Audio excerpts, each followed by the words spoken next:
Chers amis, Bokaror, Beshem Hashem, Naaseh Venatzliach, nous sommes aujourd'hui le dimanche 19 du mois de novembre et le 6 du mois de Kislev. Donc, pour ce shiur acheté par Nathalie Wilinski,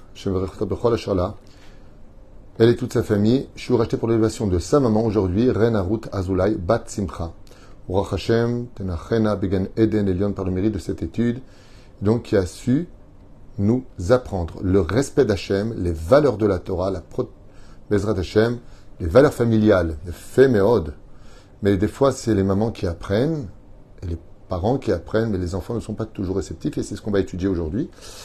Elle demande aussi que le shiur soit pour la protection donc, des soldats et la libération de tous les otages. Bezrat Hashem et un grand shalom au sein du peuple d'Israël. Yeshuot benechamot, ahava ve'arva shalom bereut. Bezrat Hashem ilbarach, on n'est que de très bonnes nouvelles pour cette journée. Bezrat Hashem Idbarach Yeshuot Nechamot. On commence tout de suite ce shiur en rappelant aussi l'élévation de l'âme de Yad Gisèle Batsara Amram Ben Shlomo et avec ce Mahamar qu'on a fait ce Shabbat entre autres, mais j'aimerais revenir dessus avec vous sur Toldot, cette paracha où après 20 années Rivka n'arrive pas à avoir d'enfant. Vous savez que la Torah n'a pas de temps, elle s'étudie à tout temps, à toute heure. Bezrat Hashem est toujours avec un message universel, pour lequel d'ailleurs nous verrons à la fin l'Haftara, on va le voir d'ailleurs dès maintenant, Akadosh Baruch Hu se plaint de la situation en disant « Où est mon kavod, enfant d'Israël, que faites-vous vis-à-vis de moi? Je suis Dieu, je suis l'Éternel votre Dieu, où est votre attention vis-à-vis de moi qui vous ai tout donné ?» Ainsi nous dit l'Haftara de cette paracha de Toldot, mais on reviendra un tout petit peu en arrière, puisqu'il y a marqué qu'après que la prière fut faite de Yitzhak sur Rivka, eh bien, Vaitretzetsu Abanim be Kerba. Les enfants se disputaient. Rashi nous dit que l'histoire du Beth Midrash, quand elle passait devant, un des enfants voulait sortir. Des maisons d'idolâtrie, un autre enfant voulait sortir. Et puis, voici que les enfants sortent. Ils sortent avec Doula Naharim, Vaïe et Sav. Et donc, quand elle a ces enfants-là, elle va dire quelque chose à Dieu, qui est très bizarre. Après avoir voulu des enfants, elle dit Lama lisé. Pourquoi est-ce que tu m'as fait cela? Pourquoi? Comme elle est dit ici, Vatomer, Imken lama ze anochi vatelach lidrosh et Hashem. Lama ze anochi, pourquoi ai-je un enfant comme cela? Au niveau des enfants que nous avons, Rivka va être punie pour sa réflexion. Elle dit, pourquoi j'ai ça? Je suis une tzadika, je me suis préservé alors que j'ai vécu avec Bethuel et Lavan. J'ai grandi dans une maison où les valeurs de la Torah m'ont complètement été annihilées. On n'en a jamais parlé, ni de Shabbat, ni de la Kashrut, ni de l'importance de ceci et cela. Ceci étant, c'était certes avant le don de la Torah, mais tout le monde est au courant des valeurs de la Torah qui avaient été transmises de génération en génération depuis Adam jusqu'à Noé, de Noé jusqu'à Abraham. Et Rivka, elle ne comprend pas, elle dit, mais je ne comprends pas. Moi, j'ai toujours été tzadika, je suis rempli de chesed, de bonté. Et la Torah vient nous apprendre qu'on n'a que les enfants que l'on mérite. C'est-à-dire que quelque part, il y a ici quelque chose de difficile. Et Rivka n'arrive pas à comprendre. Quand il est marqué ici, Vatelach Rivka lidrosh et Hashem, elle va voir le roi HaKodesh. En allant poser la question au Talmidei Chachamim, pourquoi est-ce que j'ai des enfants, un enfant comme lui qui est rebelle? Alors il y en a un qui est bien, il y en a un qui n'est pas bien. Ok. Mais ce qu'oublie Rivka, c'est que c'est vrai que ton fils Esav n'est pas bon. Mais tu sais qui va sortir de lui plus tard? Rabbi Meir Balanes, Rabbi Akiva, Antoninus. Combien de tzadikim viennent de la descendance de Esav?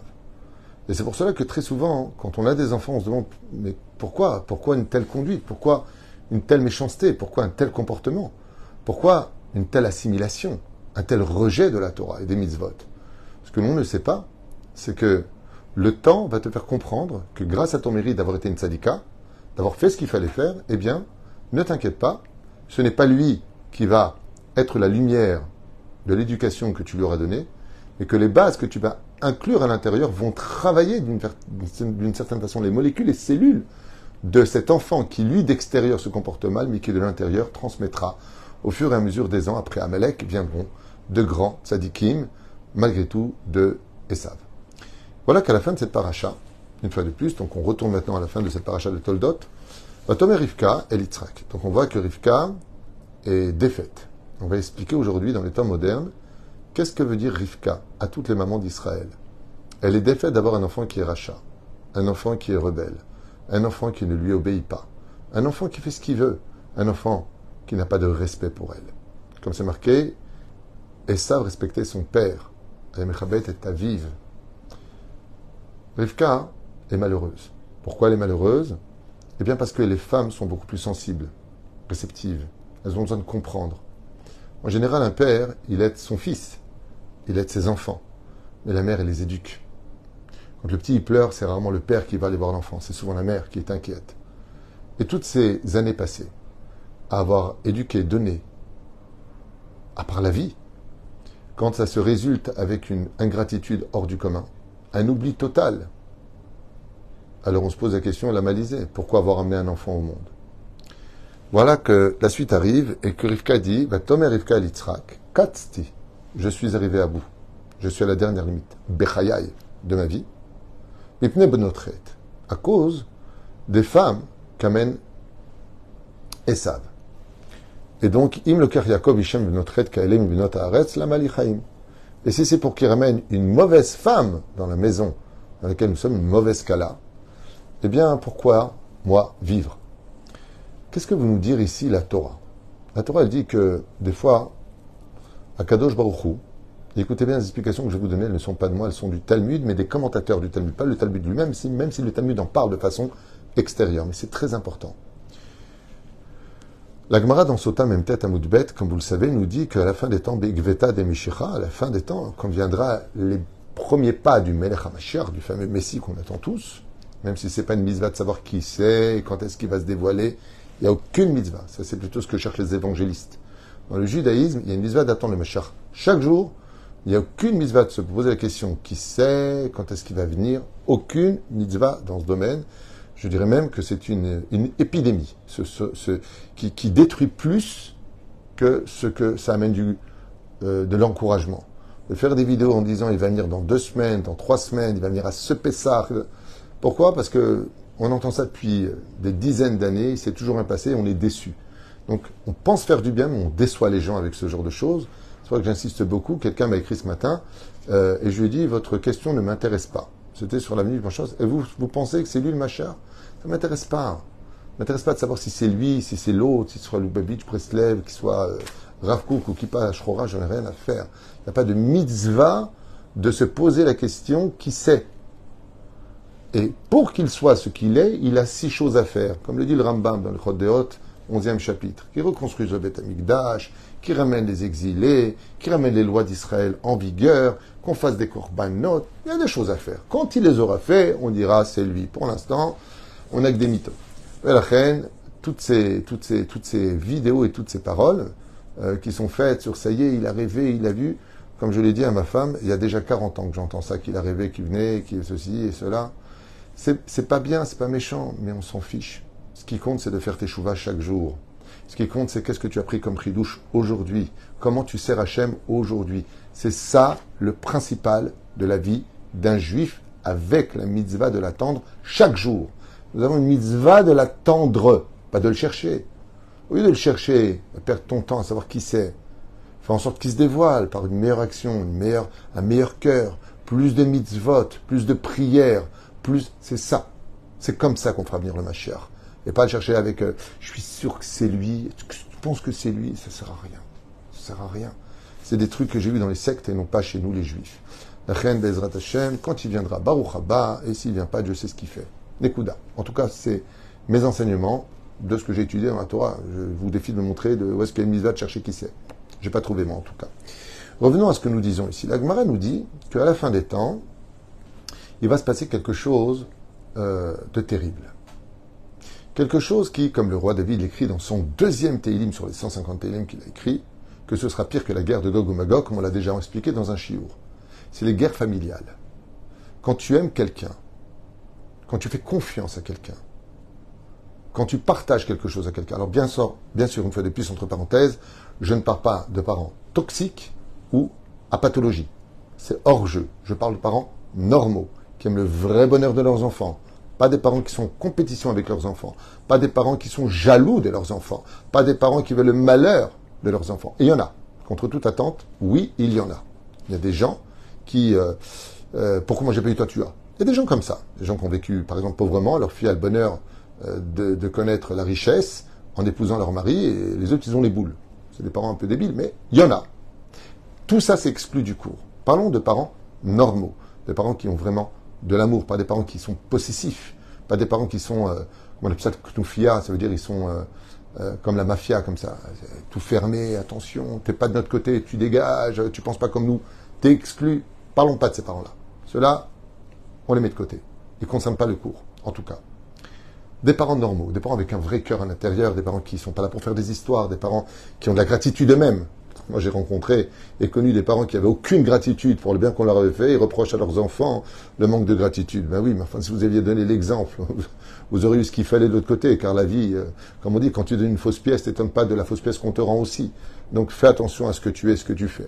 Revenons dans l'ensemble des choses. Ici, Rivka, c'est pas de la fausse monnaie. C'est une femme superbe. Elle a toutes les qualités d'une vraie maman. Et elle se plaint. Elle se plaint et elle dit des choses qui sont quand même vachement dures. Katsti bechayai. Je préfère mourir. Comme elle le dit à la fin, la mali chaim. À quoi ça me sert de vivre? Ça veut dire que, des fois, quelqu'un qui a la maladie, comme le cancer, il va chercher à se battre pour vivre. Mais quand c'est tes propres enfants qui deviennent le cancer de ta vie, tu demandes à mourir. Pourquoi? Parce que tu ne peux pas leur faire du mal. Parce que les parents aiment. Les enfants n'ont pas de problème de baser les parents. Ils n'ont pas de problème de leur faire du mal. Surtout dans cette génération. Pas de problème de laisser les parents sans nouvelles. Pas de problème de laisser les parents sans voir les enfants, les petits-enfants. Il n'y a plus de problème aujourd'hui, t'es pas content, crève. On en est là. Et la Gemara nous parle de cette génération. Dans Masechet Sota, entre autres, elle nous dit les enfants se lèveront contre les pères, les filles contre les mères. Les belles filles n'auront aucun respect pour les belles-mères. Aucun. T'es pas contente, tu dégages. Aucun. Il y aura des guerres familiales. Rachid nous dit quelque chose, un remède magnifique. Katsti, si vous regardez bien dans la Torah, elle écrit avec un kouf tout petit. Katsti. Rachid intervient et nous dit, ah, tu sais pourquoi Katsti en petit? Maasti bechayai. Il dit tout simplement, Rachid, ou c'est le Baal Tourim, j'avais lu ça hier, je ne me rappelle plus, je crois que c'est Baal Tourim, allusion au Mea Amot, kouf ça fait 100, du Bet Amikdash. Et je me suis posé la question, pourquoi on nous parle maintenant du Bet Amikdash? Réponse, parce que c'est le descendant d'Ésaü qui va détruire la maison d'Hachem. Donc, Katsti, faisant allusion au Mea Amot, au 100 Amot, du Bet Amikdash, dans les mesures prescrites par la Torah. Et donc, elle dit, mais non seulement, j'ai un fils qui me fait du mal, mais en plus, il va détruire les valeurs de la maison de Dieu, c'est-à-dire notre judaïsme. Non seulement tu me fais du mal, mais en plus, tu m'amènes l'assimilation jusqu'à la maison. Des femmes qui pratiquent de l'avodazara, tu les amènes jusqu'à chez nous, qui font des encens jusqu'à aveugler ton propre père. Jusqu'où tu peux aller? Jusqu'où tu peux aller à faire du mal? La question, c'est pourquoi? Pourquoi? On voit ici que Rivka nous dit, Madame Echaim, pourquoi vivre? Si c'est ça, Rivka demande la mort. Elle a tellement honte de Esav, elle a tellement honte de son fils, qu'elle préfère. Une des choses les plus épatantes, c'est que la Torah ne va pas nous raconter que Rivka est morte. Comment elle est morte? À quel âge elle est morte? Pourquoi? Tu m'as parlé de Sarah, une paracha sur elle. On va parler de Rachel et de Léa. Pourquoi Dafka Rivka disparaît complètement? Chazal nous disent, parce que Rivka a tellement eu honte d'avoir un fils comme Esav, qu'elle a préféré s'enterrer toute seule avec Dvorah Ménika. Efo Tachata Alon. Elle s'est fait enterrer sous l'arbre de vie. Donc on sait qu'elle a Amarat Amarpela, certes, parce que la tradition nous l'apprend. Mais dans la Torah, c'est pas marqué. Pourquoi il n'y a pas eu d'enterrement? Abraham, l'Ispod, les Sarah. Pourquoi il n'y a pas eu de raison funèbre? Parce que Sarah l'a dit à son mari, si je meurs, je veux que personne ne soit au courant, pour ne pas que ça arrive aux oreilles de mon fils Esav, et que quand ils viennent, parmi Nan, quand ils viennent à l'enterrement, les gens disent, ah voilà le fils à Rivka. Voici le fils à Rivka, cette ordure. Regardez qu'est-ce qu'elle a mis au monde. Lo aleinu velo alechem. Elle a tellement eu honte d'avoir un fils comme lui qu'elle a préféré s'enterrer sans honneur, sans accompagnement, sans parole sur elle. Rien. Enterre-moi. Chut, qu'on ne dise pas que c'est mon fils. De là, on voit, de façon explicite, de façon certaine, que pire que la mort, c'est un enfant rebelle. Ça te bouffe de l'intérieur. Ça ne te laisse pas tranquille. Ça te hante de l'intérieur. Parce que ton enfant, c'est ta continuité. Et là, on est en train de te dire, tu n'auras pas de continuité, ni dans les enseignements de la Torah, ni dans les valeurs prescrites du respect des parents, ni même de ce que tu penses, ou pire encore, de ce que veut ton cœur. Il y a un garçon qui a écrit à sa belle-mère un message. Il lui a dit, tu vois, je lui ai envoyé Shabbat Shalom et elle ne me répond même pas. Alors j'ai appelé la belle-mère et je lui ai dit, pourquoi vous n'avez pas répondu à votre beau-fils? Et elle m'a répondu, parce que j'ai fait un malaise. J'ai fait une crise d'angoisse. Et donc je ne pouvais pas répondre. Alors j'ai été voir le beau-fils, je lui ai dit, elle fait une crise d'angoisse. Ouais, tu vois pas. Pas de casse-route. La question que je voulais élaborer avec vous, chers amis, puisque c'est un problème qui est très répétitif dans tellement de familles, c'est pourquoi. Pourquoi, alors qu'on a donné ce que l'on pouvait, on reçoit des excréments, et le mot est calme et doux, en retour? Comment se fait-il qu'en tellement de familles, il y ait une telle déchirure? Si c'est pas ton fils le problème, la belle-fille qui va te ramener va avoir un cœur de pierre, ou alors des principes, ou alors, va savoir. Il faut prier pour trouver des belles filles normales aujourd'hui, et des beaux-parents normaux aussi, certes. Mais ce qui est très intéressant, c'est pourquoi dans le ciel on laisse les choses se faire ainsi. Et la Gemara nous donne deux réponses, les commentateurs de la Gemara. La première, c'est que à la fin des temps, pour vivre la Géoula, étant donné qu'on aura beaucoup souffert à travers tout ce qu'on a fait, on a fait beaucoup de bêtises, beaucoup de péchés. Et au lieu de prendre nos vies, Dieu prendra trois choses. Ou nos vies, donc comme on peut constater, il y a des gens qui meurent tous les jours, ou notre argent, car le pauvre est considéré comme mort, ou le cancer familial d'une famille divisée, haineuse, d'une sinatrinam, duquel il est marqué ici, l'am alichaim. Pourquoi moi vivre? Pour vivre la Géoula, le Créateur du monde nous fera payer nos fautes par ce genre de choses qui va nous toucher de l'intérieur, comme si on était mort de l'intérieur. Parce qu'il n'y a pas plus beau qu'une famille unie, une famille réunie le Shabbat avec les enfants et les petits-enfants. De voler ça à ceux qui t'ont tout donné, c'est de les avoir enterrés vivants. Parce que la seule richesse d'un père, c'est sa famille. De l'autre côté, il y a une autre explication qui est magnifique, c'est la troisième. C'est que Akadosh Baruch Hu, qui a créé le cœur, les sentiments, qui nous a tout donné, la vie, le cœur à l'intérieur qui bat. Zanou Farnes Lakol, c'est lui qui donne la parnassa, c'est lui qui donne tout. C'est lui qui te permet de voir, de sentir, de parler, d'écouter, de marcher. C'est lui qui te permet tout. Et toi, tu l'ignores. Comme dit le Ben Ishraï, tu l'appelles quand? Il y a une Brit Mila, il y a un Pidyon Aben, il y a un mariage, il y a une Bar Mitzvah, et j'ai perdu quelqu'un, est-ce qu'il faut venir les rabbanim? Il dit, dis-moi. Il y a marqué ici, valet de chambre ou quoi? Il n'y a que quand tu as besoin de moi que tu m'appelles? Alors je vais te faire subir aussi. Je vais te faire comprendre ce que c'est d'être un père.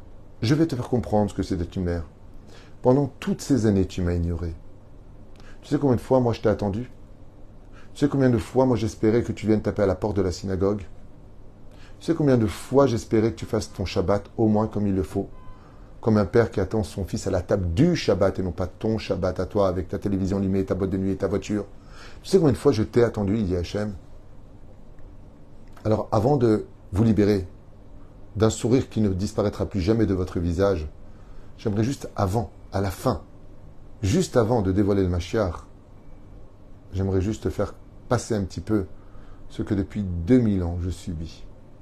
Comme on dit, ramène les enfants à la table de papa, à Shulchano Shel Avinu Sheba Shamayim, à notre Père qui est au ciel, ramène les enfants à sa table. Et là, la table elle est vide, elle peut se compléter par des amis. Comme je le dis souvent, j'étais avec un ami semaine dernière en train de boire un café, et quelqu'un m'a dit, c'est qui? Alors j'ai dit, lui c'est un ami. Et la personne a répondu, non, nous sommes frères, pour dire que nous sommes encore plus proches. Et je lui ai dit, tu viens de commettre une erreur. Un frère, c'est pas un choix, c'est un état de fait familial. Mais un ami, c'est un choix. Alors reste ami, parce que je t'ai choisi en tant que tel. Il m'a dit, je n'avais pas vu les choses comme ça, très intéressant. Et c'est exactement là qu'est toute la problématique de l'histoire. C'est qu'un enfant, on ne l'a pas choisi. Mais quelle valeur, quel extraordinaire plaisir quand un père et une mère sont capables de dire à leur enfant que Dieu leur a envoyé, si j'avais pu choisir un fils, c'est toi que j'aurais choisi. Qui peut dire cette phrase aujourd'hui? Certainement beaucoup de parents. surtout dans le monde religieux. Mais combien de parents diraient certainement pas moi? Combien de parents sont déçus? Vous savez, on parle d'une femme qui était réchaïte. Elle s'appelle Cosbi Batsour. La Gemara ainsi que la Halakha dit pourquoi on appelle Cosbi Batsour Cosbi? Parce qu'elle irziva et avia, parce qu'elle a déçu son père. Son père lui a dit va faire tomber Moïse. Elle est partie faire tomber Shimon de la tribu, Zimri ben Salou de la tribu de Shimon, qui est au-dessus de Lévi. Reuven, Shimon, Lévi. D'accord? Elle a déçu son père, alors la Torah s'en sert pour dire voilà une femme qui a déçu ses parents. Pour vous dire à quel point dans le ciel, combien le respect est important. Combien les belles filles se doivent de respecter leur belle-mère. Les belles-mères d'avoir des rapports. Aujourd'hui, tout le monde se vexe pour rien. Et même des gens, ils sont fâchés. Il n'y a même pas de raison. Il n'y a pas de raison. Tu m'as pas répondu exactement plus que ça. Des fois, on est occupé. Alors, on envoie ceci et cela, mais on s'est remercié. Est-ce qu'il y a vraiment des raisons de se fâcher quand on voit l'explosion que ça a fait par rapport au réel problème? C'est disproportionné. C'est de la haine gratuite. Et c'est ces gens-là qui empêchent la Géoula de venir. Cette haine gratuite qui peut s'arranger en disant tu sais, t'as pas été bécédère, j'étais un petit peu vexé, mais bon, c'est pas important, on a passé tellement de bons moments ensemble, tellement de souvenirs ensemble. Non, chouéfique. Alors ceux qui subissent, se réparent, et ceux qui font du mal le paieront tôt ou tard. Parce que dans la vie, quand on fait du mal, ça se paye. Ce n'est pas une malédiction. C'est pas une malédiction.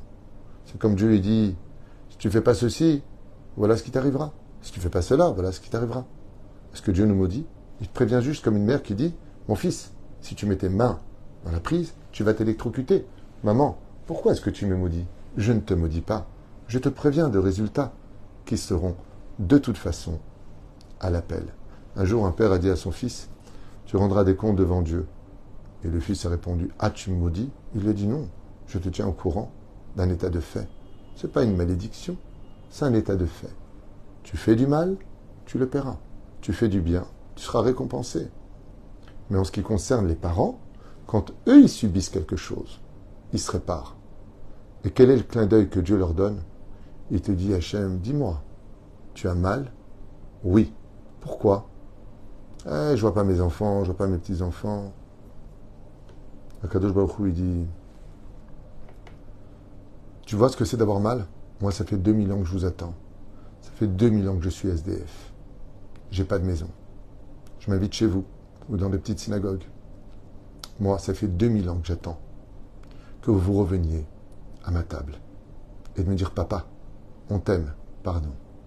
Dommage que depuis 2000 ans, on se croise, on se parle à distance, mais on n'est pas les bras dans les bras.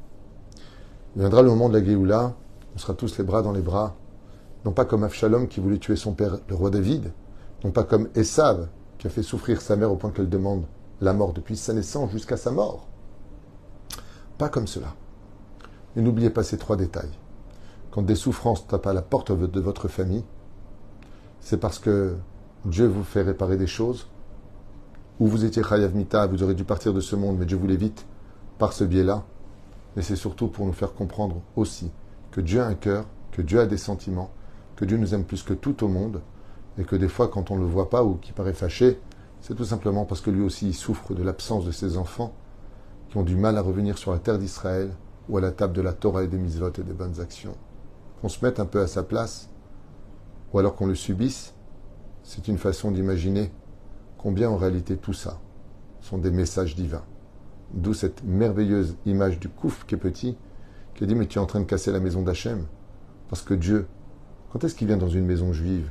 Quand tout le monde est capable de s'unir. Hachem evarech et amo, bashalom. Shilanu shavua tov, bezrat Hachem, et que cette étude nous remette vraiment en question sur tellement de paliers à réviser, à voir, parce qu'il n'y a pas plus grand que le shalom. Si on était moins bêtes, moins orgueilleux, il y aurait beaucoup moins de problèmes dans toutes les familles juives. Parce que c'est vrai qu'on est attaqué par le Hamas, mais qu'on n'oublie pas que des fois entre nous, juifs, dans nos propres maisons, on fait du mal aux uns aux autres, au point où l'autre va dire « j'en ai marre de la vie ». Au contraire, donnez de la vie à vos parents, donnez de la joie à ceux qui sont autour de vous, et n'oubliez jamais le bien qu'on vous a fait, parce que vous le devez. Kol Tov et Litraot.